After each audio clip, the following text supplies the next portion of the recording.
President Moon had an extra busy Friday in Beijing. Right after delivering that speech, he met up with key Chinese politicians, including the nation's premier.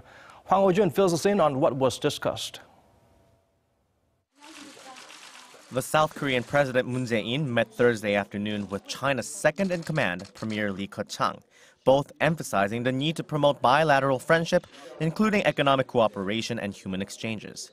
President Moon said he hopes his meeting with Premier Li will accelerate the recovery and development of the Seoul-Beijing relationship and enhance cooperation in various areas, including the agriculture and finance sectors.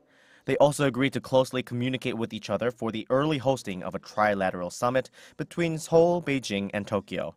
It was the second time the president and the premier had met. The first came during the ASEAN summit in the Philippines last month. Earlier on Friday, President Moon Jae-in met with 장더장, the chairman of the Standing Committee of the National People's Congress, roughly the equivalent to South Korea's National Assembly Speaker. President Moon said to Jang that he considers the meeting meaningful, especially because both South Korea and China must prepare for the next 25 years to come, and expressed his gratitude for Jang's continuous support of a peaceful resolution of the North Korea nuclear issue. The two discussed ways to create a future-oriented relationship between the two countries and called for efforts to increase communication and exchanges in all areas and at all levels, including between their parliaments and parties. And with that, President Moon wrapped up the Beijing leg of his state visit. The rest of his trip will be in the city of Chongqing, about 1,800 kilometers southwest of the Chinese capital.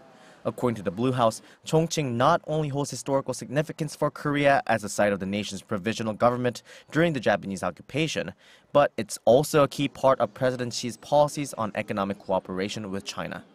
Hwang Hojun, Arirang News.